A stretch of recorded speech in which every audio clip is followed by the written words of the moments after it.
Hello everyone, welcome back to our another blog. আজ হচ্ছে আমাদের দ্বিতীয় দিন ট্যুরের, আর আজ আমরা যাব হচ্ছে ঋষিখোলা থেকে পদমচেনের দিকে। তো আমরা সকালের ব্রেকফাস্টটাই আগে সেরে নিয়েছি, তারপর আমরা আমাদের ট্যুর স্টার্ট করে দিয়েছি। তো আমাদের ট্যুরের প্ল্যান ছিল একটু অন্যদিকে যাওয়ার, কিন্তু আমাদের লোকেশন চেঞ্জ হওয়ার জন্য আমরা ফার্স্ট এই গণেশ মন্দিরে আসি। এই গণেশ টেম্পলের বিষয়ে তোমাদের একটুখানি বলে রাখি। শ্রী বিশ্ববিনায়ক মন্দিরের অ্যাকচুয়াল লোকেশন হলো র্যানক, পাকইয়ং ডিস্ট্রিক্ট, সিকিম। 2016 সালে এই মন্দিরটি প্রতিষ্ঠিত হয়েছে এবং এই মন্দিরটির উচ্চতা হলো 108 ফুট। এই মন্দিরটির আরেকটি বিশেষ গুরুত্বপূর্ণ অ্যাট্রাকশন হলো মাইথোলজিক্যাল ডিমন ভার্সেস গডের একটা সমুদ্র মন্থন স্ট্যাচু, যেটা শুরুতেই আমরা দেখতে পেয়েছি। মন্দিরের প্রবেশদ্বারের ওপরেই রয়েছে 16 হাত বিশিষ্ট একটি গণেশ মূর্তি। মন্দিরে প্রবেশের ঠিক বাদিকেই রয়েছে বজরংবলীর মন্দির। তোমরা যারা যারা নর্থ সিকিম ঘুরতে আসছো, প্রত্যেককে আমি বলবো এই মন্দিরটি অবশ্যই দর্শন করো। এই মন্দিরটিকে নিজেদের ট্যুর প্ল্যানের মধ্যে অর্থাৎ সাইট সিনের মধ্যে তোমরা রাখতে পারো। ট্যুরের শুরু ভালো হয়েছে বলো গণেশ মন্দির থেকে।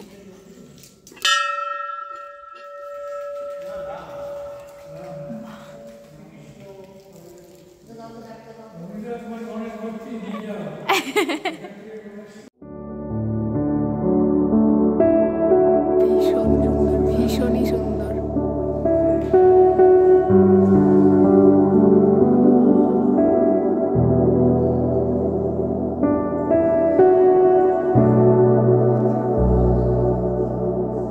মন্দিরটিতে মোট 51টি গণেশ মূর্তি রয়েছে।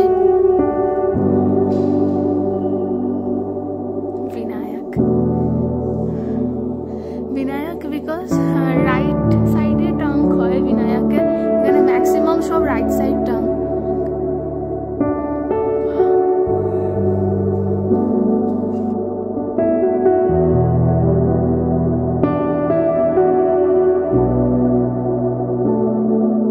বারো ফুট উচ্চতা সম্পন্ন এই 16 হাত বিশিষ্ট গণেশ মূর্তিটি নিজে চোখে না দেখলে এর সৌন্দর্য বর্ণনা করা যাবে না।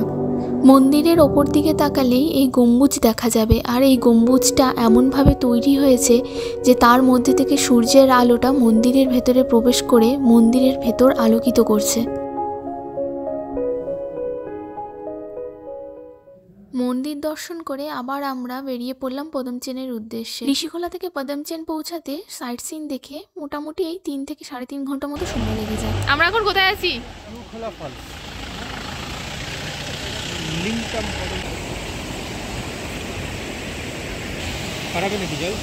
না না, জুতো খুলতে হবে।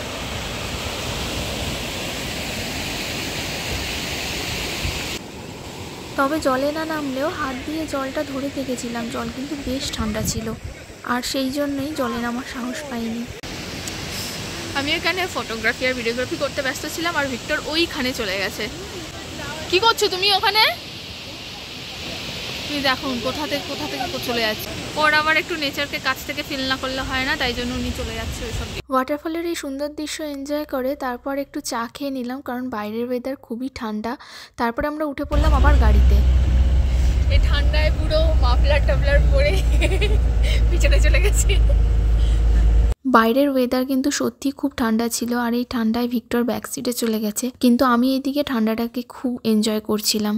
সিকিমের ফরেস্ট এরিয়াতে এন্ট্রি করার জন্য পারমিশনের দরকার ছিল, আর ড্রাইভার দাদা গেছিলো সেই পারমিশন করাতে। আর ততক্ষণে এই সুন্দর ভিউ দেখে আমি গাড়ি থেকে নেমে পড়েছিলাম আর ভিডিও করতে শুরু করে দিয়েছিলাম। আর কিছুক্ষণের মধ্যেই আমরা পদমচেনের হোমস্টেতে পৌঁছে যাই। হ্যাঁ কিছু নেই, হ্যাঁ অনলি স্টে করার জন্য। তো বেটার পদমচেন থেকেই যাত্রা শুরু করা বা দেখা। এটা নিচের ফ্লোরটায় আমরা এসেছি, এখানে অ্যাকচুয়ালি ডাইনিংয়ের জন্য প্লেসটা। তো আমাদের রুমটা এইখানটাতে রয়েছে, এই সামনে পাশাপাশি দুটো রুম রয়েছে। হ্যাঁ রুমটা একবার দেখিয়ে দিচ্ছি।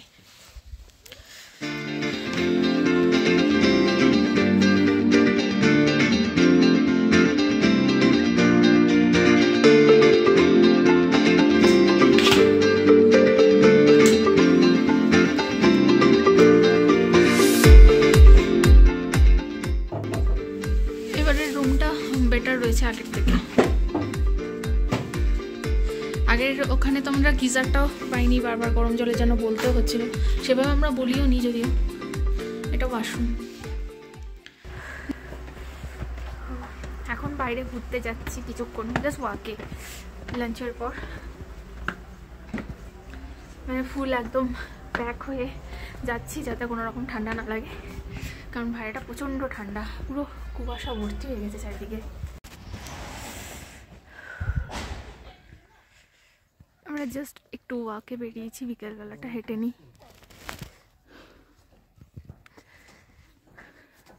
বিকেল না, এখন 3টে, কটা বাজে গো এখন? 3টে, 3:30 হয়েছে বলো। ব্ল্যাক ক্যাট বয়েজ হোস্টেল, একটুখানি ডিটেলসটা দেখে নিই।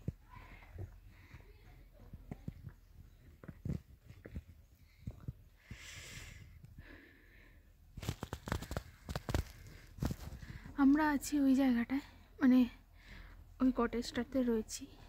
অ্যাকচুয়ালি এখানে হোমস্টে বা কটেজই বেশি। মারামারি করছে, দেখো দেখো দেখো দেখো। এখানে হোমস্টে আর কটেজটাই বেশি বলো, বেশি, আর বাকি যা যাচ্ছে সবই লোকাল, তাই না?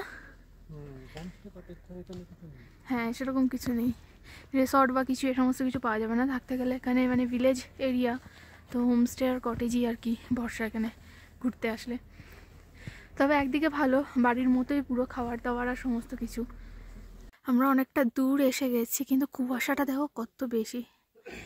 আর এই কটেজটা দেখতে কি সুন্দর। হ্যাঁ, এটাও একটা কটেজ, কিন্তু কটেজটা দেখতে খুব সুন্দর। এটা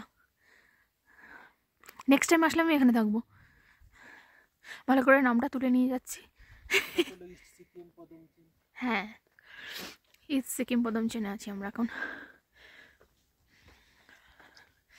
ওপরের দিকে যতই যাবো কুয়াশা তত বাড়বে, মানে এটা জিলুক রোডের দিকে যাচ্ছে রাস্তাটা।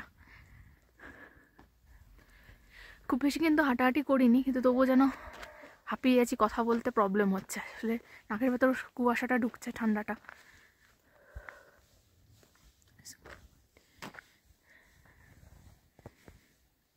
কত ক্লিয়ার না ব্যাপারটা, নিট অ্যান্ড ক্লিন, কি সুন্দর।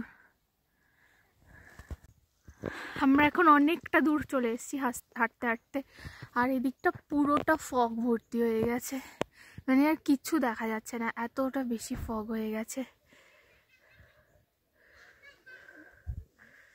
মানে আমি যদি একটু ডিস্টেন্স ক্রিয়েট করি আর একটুখানি, তাহলে ওকে আমি, ভিক্টরকে আমি দেখতে পাবো না যে ও হেঁটে হেঁটে যাচ্ছে, এতটা বেশি ফগ হয়ে গেছে।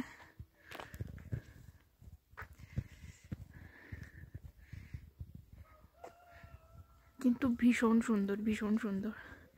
যারা পাহাড় ভালোবাসো, ঠান্ডা হিল স্টেশনকে ভীষণ পছন্দ করো, তাদের জন্য জায়গাটা একদম পারফেক্ট। এরা দুজন মারামারি করছে বলে পুচুটা বকছে, শুয়েই পড়েছে। এদের সাথে খেলতে খেলতে বিকেলটা বেশ ভালোই কাটলো। তারপরে আমরা আবার হোমস্টেতে ব্যাক করে গেলাম, কারণ চারিপাশটা অন্ধকার হয়ে আসছে। পাহাড়ি এরিয়াতে 4টে 4:30 বাজলেই চারিদিকটা যেন অন্ধকার হয়ে যায়। আজ ছিল আমাদের দ্বিতীয় দিন, আগামীকাল আমরা জুলুক হয়ে গ্যাংটকের দিকে এগিয়ে যাব। তোমাদের সাথে দেখা হচ্ছে আবার নেক্সট ব্লগে। টাটা।